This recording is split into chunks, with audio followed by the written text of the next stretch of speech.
문을 열자마자 들려온 건 축하의 박수 소리가 아니라 경품집을 회수하겠다는 통보서가 탁자 위에서 흰 숨을 쉬고 있다는 사실이었는데요. 유메리는 그 종이를 한동안 내려다보다가 마치 종이가 눈이라도 가진 사람처럼 작게 미안해요라고 말했었습니다. 김우주는 옆에서 숨을 길게 들이켰는데요. 김우주는 통보서 하단의 법무팀 직인을 가볍게 손가락으로 두드리더니 익숙한 사람처럼 조용히 정리하기 시작했었습니다. 김우주는 명순당 마케팅팀장답게 냉정함을 잃지 않으려고 애썼는데요. 그럼에도 유메리가 불안에 떠는 걸 보자 목소리가 한 톤 무너졌었습니다. 유메리, 우리 그 집 지키자고 같이 여기까지 왔는데요. 여기서 무너지면 안 되거든요. 유메리는 고개를 끄덕였는데요. 끄덕임 속에 단단함과 미안함이 같이 섞여 있었습니다. 백화점은 경품 수령 조건 위반, 즉 혼인 상태의 진정성 결여를 이유로 들었고 최근 몇 주 동안 지켜본 그들의 생활이 연기에 가깝다는 의심을 얹었었습니다. 그건 맞는 말 같으면서도 틀린 말이었는데요. 처음은 연기였는데 지금은 두 사람 모두 연기의 정답을 잊어버렸습니다. 진짜가 시작되면 대본은 종종 제일 먼저 길을 잃어버리더라고요. 그날 밤 김우주와 유메리는 같은 소파에 앉아서 각자의 무릎만 내려다봤었습니다. 김우주는 법률 상담 예약을 잡았고 유메리는 전세 사기로 잃었던 돈과 한때 약혼자였던 사람의 배신이 아직 마음에 남아있는지 스스로 확인해 봤는데요. 마음속 어두운 방을 열어보면 예전이라면 벌레 소리 같은 후회가 들렸을 텐데 이상하게도 요즘은 다른 소리가 들렸습니다. 김우주 이름을 부르면 조용히 온기가 켜지는 소리였거든요. 우주씨. 유메리가 이름을 불렀습니다. 예전에는 어색해서 김우주씨라고 했었는데 요즘은 씨 앞에 이름을 늘리고 뒤에 경어를 길게 붙여 말끝을 둥글게 만들었습니다. 만약 진짜로 집을 뺏긴다면요. 그때도 나같이 있을 수 있어요. 김우주는 대답 대신 손을 내밀었는데요. 얇은 담요 끝을 유메리 무릎 위까지 당겨주고는 아주 작은 목소리로 마치 방금 태어난 약속처럼 말했었습니다. 집은 공간인데요. 우리는 둘이라서요. 둘이면 공간이 다르게 느껴지거든요. 그러니까 우리 어디에 있든 같이 있자고요. 그렇게 서로의 손이 겹쳐졌고 새벽은 의외로 쉽게 밝았었죠. 다음 날 백화점 법무팀과의 면담 자리에서 첫 번째 심리적 클라이맥스가 찾아왔습니다. 법무팀 과장은 단도직입적으로 물었는데요. 두 분 혼인신고의 경위를 다시 말씀해 주시죠. 서로에 대해 정확히 무엇을 알고 있습니까? 딱딱한 질문이지만 두 사람의 가짜와 진짜를 동시에 건드리는 질문이었습니다. 김우주는 명확하게 대답했는데요. 유메리가 좋아하는 새벽의 빛 라면을 먹을 때 스프를 절반만 넣는 버릇, 고양이를 보면 주머니에 손부터 숨기는 습관 같은 사소한 목록들. 과장은 그걸 암기해온 연기라고 받아쳤습니다. 그때 유메리가 조용히 끼어들었는데요. 저는 김우주가 화가 나면 손이 뜨거워지는 사람이라는 걸 알았어요. 그게 얼굴보다 먼저 빨개지더라고요. 그리고요, 너무 긴장을 하면 농담을 더 많이 하는 스타일이었어요. 오늘도 벌써 3번이나 했는데 하나도 안 웃기더라고요. 회의실 공기가 살짝 흔들렸습니다. 웃음은 나오지 않았지만 그 말에는 속이 드러나는 온도가 있었거든요. 과장은 표정을 한번 접었다 폈고 다음 카드를 꺼내 들었습니다. 좋습니다. 그럼 주변 증인을 요청하겠습니다. 진정성은 함께 생활한 사람들의 증언으로도 충분히 확인될 수 있으니까요. 증인. 그 단어가 두 사람의 눈빛 사이를 스쳤습니다. 가장 먼저 떠오른 사람은 명순당 사무실 동료였고 그 다음은 유메리의 동생이었습니다. 둘 다 불가피하게 그들의 생활을 보아온 사람들이었거든요. 그렇게 일정이 잡혔고 면담은 일단락됐습니다. 면담실 밖으로 나오자마자 두 사람 사이가 이상하게 더 가까워졌는데요. 어느 때보다 우리라는 단어가 필요해졌기 때문이었습니다. 두 사람은 엘리베이터를 타고 내려가면서 거의 동시에 같은 말을 꺼냈습니다. 오늘 저녁 같이 요리해 먹을래요? 이 질문은 겉으로는 음식이었고 안으로는 연대였거든요. 저녁은 비빔국수와 계란말이였습니다. 평소처럼 유메리가 양념장을 만들었고 김우주는 채소를 썰었는데요. 칼끝은 오이의 초록 가장자리를 따라 천천히 미끄러졌고 그 사이로 하루의 긴장도 조금씩 잘려나갔습니다. 밥상 앞에서 유메리는 문득 이런 말을 꺼냈습니다. 우주 씨, 저는 지금 사실이랑 감정이 동시에 무서웠어요. 우리가 처음엔 필요해서 시작했잖아요. 그런데요, 지금은 필요보다 마음이 더 커졌는데도 자꾸만 내가 또 잃어버리면 어떡하지 그 생각이 붙더라고요. 김우주는 젓가락을 내려놓고 정면을 봤습니다. 유메리, 잃어버리는 건요, 우리가 붙잡던 걸 놓는다는 뜻이기도 한데요.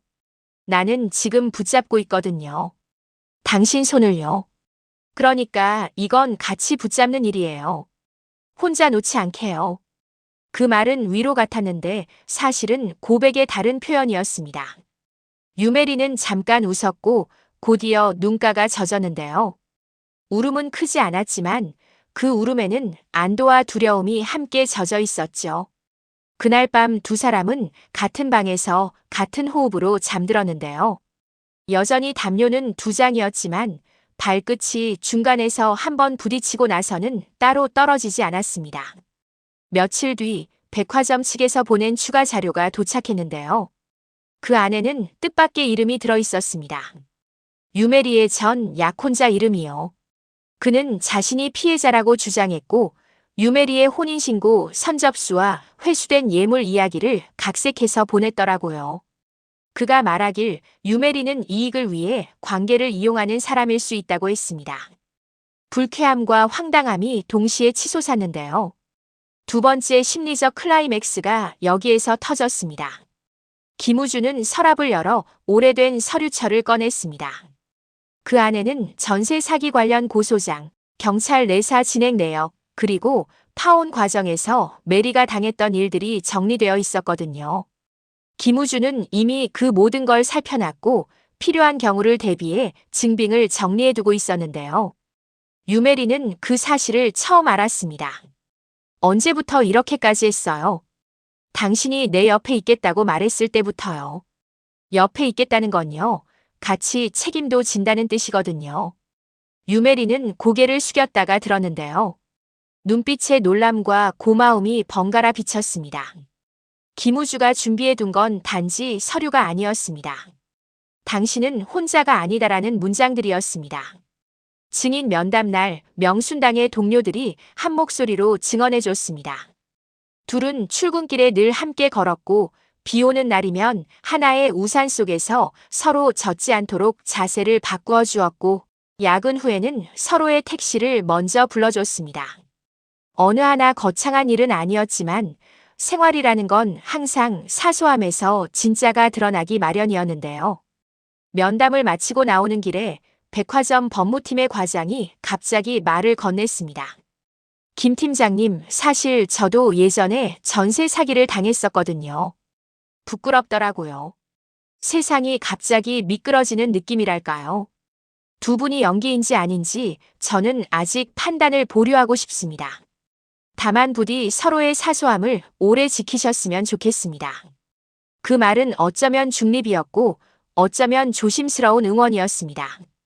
김우주는 짧게 인사하고 유메리와 눈을 맞췄는데요. 서로의 눈동자에 같은 문장이 떠올랐습니다. 지키자. 그날 저녁 세 번째 클라이맥스가 밀려왔습니다. 명순당 내부에서 경품 이벤트를 공동 주관했던 백화점 고위 인사가 돌연 구속 수사를 받게 되었고 실적 압박을 이유로 당첨자 무효화를 조직적으로 시도한 정황이 기사로 나왔거든요. 두 사람의 사건이 거대한 구조적 문제와 닿아 있다는 뜻이었습니다. 갑자기 사회적 관심이 몰렸고 기자들이 경품 집 앞에 모여들었습니다. 기자들을 피해 들어온 집 안에서 유메리는 잠시 숨을 고르고는 김우주에게 말했습니다. 내가 무서워하는 건요, 사람들의 시선보다도 우주 씨 마음이 상처받는 건데요.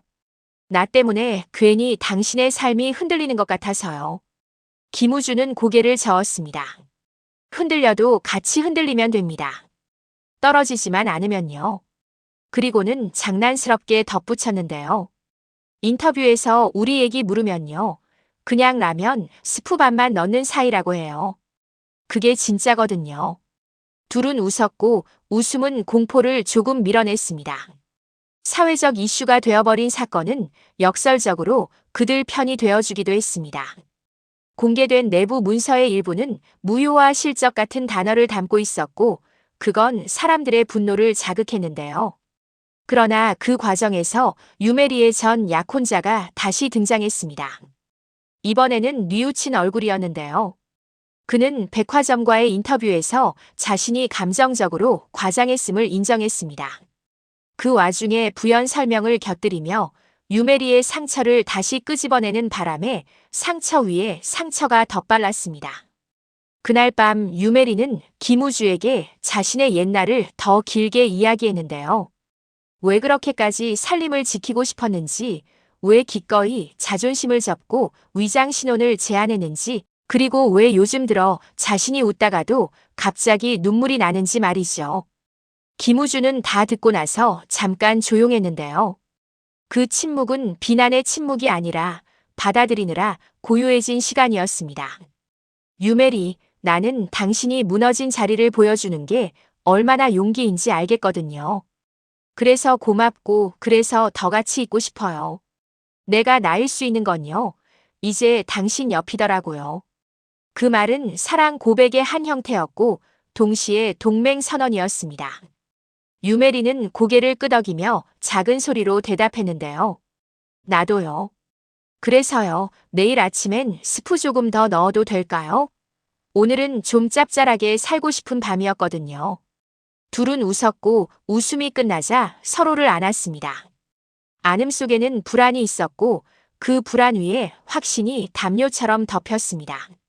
며칠 뒤 사건의 방향은 기묘하게 마무리 쪽으로 기울었습니다. 백화점은 공식적으로 사과문을 발표했고 당첨자들에 대한 부당한 압박을 인정했습니다. 경품 회수는 철회되었고 진정성 검증 절차도 폐지되었는데요. 모든 게 원래 자리로 돌아온 것 같았지만 두 사람의 마음은 원래 자리로 돌아갈 수 없었습니다. 이미 우리가 너무 또렷해졌거든요. 그래서 김우주가 먼저 제안했습니다. 우리 이번에는 서류부터가 아니라 마음부터, 그리고 마음 다음에 서류로 가요. 유메리는 대답 대신 그의 손을 꼭 잡았는데요. 그런 다음 아주 천천히 말했죠. 좋아요. 근데요, 한 가지는 먼저 해요. 나 당신 가족에게 제대로 인사하고 싶었어요. 가족. 그 단어는 새로운 긴장을 낳았습니다. 김우주의 집안은 정이 깊지만 기준도 분명했습니다. 특히 아버지 쪽 친척들은 남의 말에 휘둘리지 않는 사람들이었는데요. 그렇다고 손님을 쉽게 들이는 집은 아니었습니다. 그 주말 두 사람은 김우주의 가족 식탁에 앉았습니다. 처음은 딱딱했는데요. 어른들은 예의를 갖췄지만 경계심을 숨기지 않았습니다. 그때 뜻밖의 사람이 먼저 마음을 열었습니다. 김우주의 할머니였습니다. 할머니는 유메리에게 반찬을 덜어주며 말했는데요. 사람은 밥상에서 정이 나오는 법이야.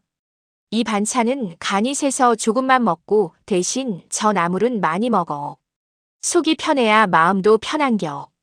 그 말에 테이블 위 공기가 느슨해졌고 어른들은 질문을 시작했습니다. 질문은 치열했지만 악의는 없었습니다.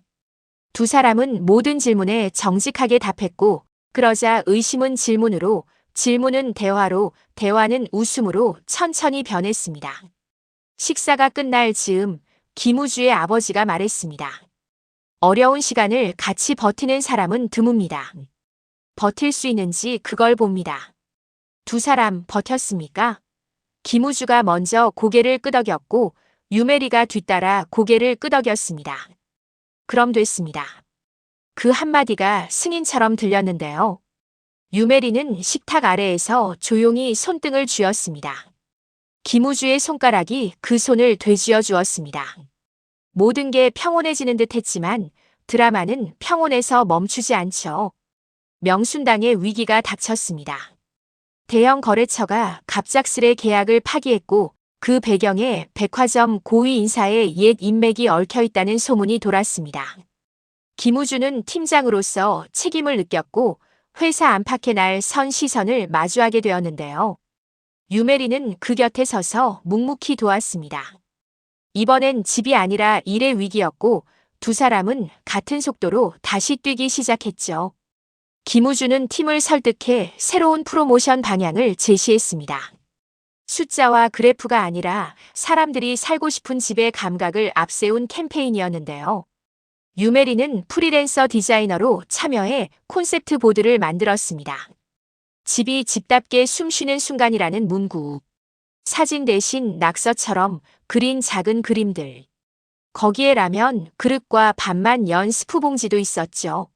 사람들은 그 문구를 좋아했습니다. 캠페인은 서서히 효과를 냈고 명순당은 잃어버린 거래처 대신 새로운 파트너를 맞아들였습니다. 그 과정에서 유메리는 처음으로 스스로에게 놀랐는데요. 누군가의 프로젝트에 참여하는 일이 도움이 아니라 우리의 일처럼 느껴졌거든요. 김우주도 달라졌습니다. 보고서 끝에 숫자만 채우던 사람이 보고서 첫 장에 사람의 이야기를 쓰기 시작했거든요.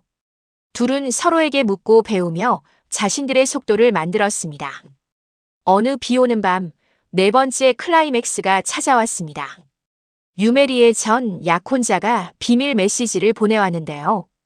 과거 전세 사기와 관련해 새로운 증언이 나왔다고 했습니다.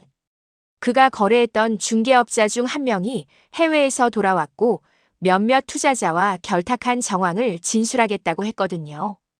유메리는 처음에 거절하려 했습니다. 다시 과거를 헤집고 싶지 않았거든요. 그러나 김우주는 조심스럽게 말했습니다.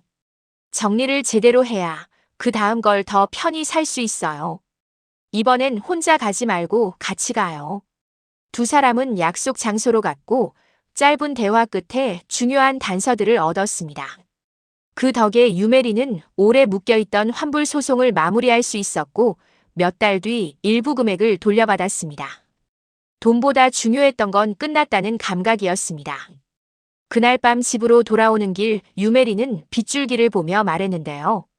이상하죠? 좋은 일인데요. 갑자기 아무 힘도 안 들어요. 그동안 힘이 들어있었나 봐요. 김우주는 우산을 더 가까이 당겨주며 말했습니다. 이제 힘 빼도 돼요. 내가 옆에 있거든요. 그 말은 수백 번 들었던 말과 닮아 있었지만 이번에는 완전히 다른 무게로 내려왔습니다.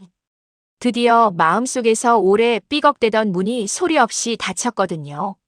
닫히는 소리 다음에 오는 건 늘 그렇듯 새로 여는 소리였습니다. 며칠 후 두 사람은 경품집 거실에 앉아 나란히 서류를 펼쳤습니다. 이번 서류는 회수 통보도 진정성 검증서도 아니었습니다. 아주 평범한 혼인신고서였죠. 유메리는 펜을 들고는 괜히 한 번 더 물었습니다. 정말로요?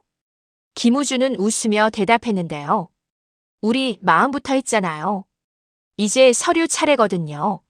그러고는 장난스럽게 덧붙였죠. 근데 서류에 라면 스프 반만 넣는다고 적을 칸은 없네요. 둘은 동시에 웃었고 웃는 얼굴로 서명을 마쳤습니다. 그날따라 이름이 예쁘게 써졌습니다. 이름이 서로를 향해 기울어 서 있었거든요. 신고를 마치고 돌아오는 길 두 사람은 마주보며 걸었습니다. 세상은 똑같은 속도로 흘렀지만 두 사람의 시간은 약간 더 느리게 흘렀습니다. 느리게 흘러야 보이는 것들이 있었거든요. 예컨대 유메리가 웃을 때 왼쪽 눈꼬리부터 올라가는 버릇이나 김우주가 행복하면 귓끝부터 빨개지는 버릇 같은 것들요. 집에 도착하자 누군가 문 앞에 작은 화분을 놓고 갔더라고요. 할머니가 보내신 난초였습니다. 속이 편해야 마음도 편한겨라는 메모가 붙어 있었습니다. 유메리는 그걸 창가에 올려놓고 물을 주었습니다. 물방울이 잎을 타고 천천히 흘러내렸는데요. 그 속도가 오늘의 속도와 잘 맞았습니다. 마지막 장면처럼 보이겠지만 마지막은 아니었습니다. 드라마는 늘 같은 질문으로 끝나거든요. 그리고 나서 둘은 어떻게 살았을까? 정답은 언제나 비슷합니다. 아주 사소하게요. 그 사소함 속에 클라이맥스가 숨어 있어요. 어느 날 밤 두 사람은 또 비빔국수를 해 먹었습니다. 이번에는 스프를 조금 더 넣었는데요. 유메리가 장난스럽게 중얼거렸습니다. 오늘은 짭짤하게 살기로 했거든요. 김우주는 맞장구를 쳤습니다. 내일은 싱겁게 살아도 되고요. 모레는 매콤하게 살고요. 그러자 유메리가 고개를 끄덕였죠. 그래요. 어떤 맛으로 살아도 갇히면 괜찮더라고요. 그날 밤 두 사람은 창가 난초 옆에 나란히 앉아서 빗소리를 들었습니다. 빗소리는 멀리서 시작해 가까이로 왔다가 다시 멀어졌습니다. 그 움직임이 두 사람의 지난 시간을 닮아 있었는데요. 멀어지는 동안엔 불안했고 가까워질 때마다 안심했죠. 이제는 알고 있습니다. 빗소리는 언제나 돌아오고 우리는 언제나 옆에 선다는 사실을요. 이야기는 그렇게 다음으로 넘어가려고 했습니다. 그 다음은 결혼식 사진을 고르는 일일 수도 있고 명순당의 새로운 캠페인을 시작하는 일일 수도 있고 난초가 새 잎을 내는 걸 기다리는 일일 수도 있었는데요. 뭐가 됐든 간에 두 사람은 같은 속도로 걸어갈 준비가 되어 있었습니다. 유메리는 창밖을 보다가 김우주를 돌아봤습니다.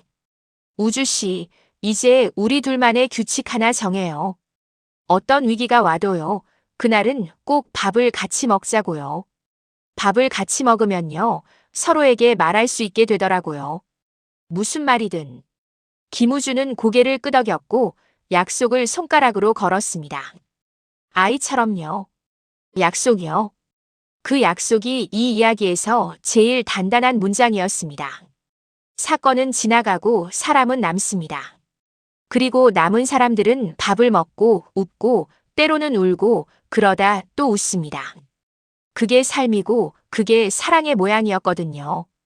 그러니 이 이야기는 아직 끝이 아니었습니다. 끝이 아니라 계속의 다른 이름이었습니다. 다음 장의 첫 문장은 아마도 이렇게 시작될 텐데요. 문을 열자마자 들려온 건 환한 아침 햇살 소리였는데요. 이번엔 누가 뭐래도 둘이서 같은 쪽으로 걸어 나가려고요.